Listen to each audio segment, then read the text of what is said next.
ಪ್ರಶ್ನೆ ಅಲ್ಲ, ಇಲ್ಲಿ ಕನ್ನಡದ ಪ್ರಶ್ನೆ. ಸುಮಾರು 220 ಏನೋ ಶಾಲೆಗಳಿದ್ದಾವೆ ಬಾರ್ಡರ್ನಲ್ಲಿ ಅಂತ. ಆ ಶಾಲೆಗಳಲ್ಲಿ ಕನ್ನಡ ಶಾಲೆಗಳವು.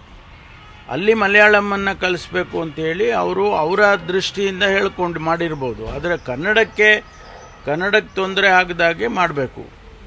ಈಗ ನಾವು ಎಲ್ಲ ಒಂದು ಸಹೋದರತ್ವ ಭಾವನೆಯಿಂದ ಇರಬೇಕಾಗ್ತದೆ. ಭಾಳಷ್ಟು ಜನ ಈಗ ಬೆಳಿಗ್ಗೆ ಇದ್ದರೆ ಮಂಗಳೂರು ಕಡೆ ನೀವು ಹೋದರೆ ಭಾಳ ಜನ ವ್ಯವಹಾರ ಎಲ್ಲ ಟ್ರೇಡಿಂಗು, ವ್ಯವಹಾರ, ಬಿಸ್ನೆಸ್ಸು, ಎಜುಕೇಷನ್ನು ಎಲ್ಲ ಬರೀ ಮಂಗಳೂರಲ್ಲೇ ಆಗುತ್ತೆ.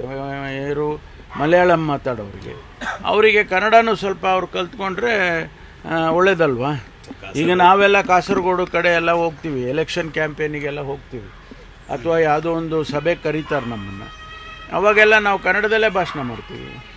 ಯಾಕೆಂದರೆ ಅಲ್ಲಿ ಹೆಚ್ಚು ಜನ ಕನ್ನಡ ಮಾತಾಡೋರೇ ಇದ್ದಾರೆ. ಆದ್ದರಿಂದ ಕನ್ನಡ ಶಾಲೆ ಇರುವಾಗ ಅದಕ್ಕೆ ಉತ್ತೇಜನ ಕೊಡಬೇಕು ಅಂತಕ್ಕಂಥದ್ದೇ ನಮ್ಮ ವಾದ. ಕಾಸರಗೋಡನ್ನು ಕರ್ನಾಟಕಕ್ಕೆ ಸೇರಿಸುವಂಥ ಪ್ರಯತ್ನವನ್ನು ಸರ್ಕಾರ ಆರಂಭ ಮಾಡಬೇಕು ಅನ್ನೋದು ಮಾತುಗಳು ಬಂದಿದೆ ಸರ್. ಈಗ ಅದು ದೊಡ್ಡ ವಿಚಾರ, ಅದಕ್ಕೆ ಚರ್ಚೆ ಆಗಬೇಕು. ಯಾವುದೇ ವಿವಾದ ಇಲ್ಲದೆ ಬಗೆಹರಿಸ್ಕೋಬೇಕಾಗ್ತದೆ. ಅಂಥದ್ದನ್ನೆಲ್ಲ ನಾವು ವಿವಾದ ಮಾಡ್ಕೊಂಡು ಕೂತ್ರೆ ಫೆಡ್ರಲ್ ಸ್ಟ್ರಕ್ಚರಿಗೆ ಏನು ಬೆಲೆನೇ ಇರೋದಿಲ್ಲ.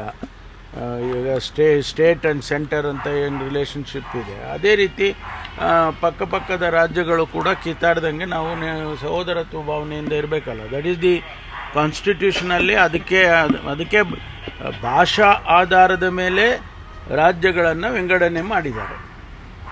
ಅದರಲ್ಲಿ ಗೊಂದಲ ಆದರೆ ಮತ್ತೆ ತಿರ್ಗಾ ಅದು ಸರಿ ಕಾಣೋದಿಲ್ಲ. ಸರ್, ಗವರ್ನರ್ ದ್ವೇಷ ಭಾಷಣ ಬಿಲ್ ಸರ್, ರಾಜ್ಯದ ಮೊದಲ ದಲಿತ ಮುಖ್ಯಮಂತ್ರಿ ಪರಮೇಶ್ವರ್ ಅವರಾಗ್ತಾರೆ ಅಂತ ಈಗ ಒಂದು rumour plus social media campaign start ಆಗಿದೆ ಸರ್. ಅಲ್ಲ, ಯಾರು ಶಾಸ್ತ್ರ ಹೇಳಿದ್ರೋ ಗೊತ್ತಿಲ್ಲ ನನಗೆ. ಶಾಸ್ತ್ರ ಯಾರು ಹೇಳಿದ್ದಾರೆ? ಸೋಷಿಯಲ್ ಮೀಡಿಯಾ ಸೋಷಿಯಲ್ ಮೀಡಿಯಾದಲ್ಲಿ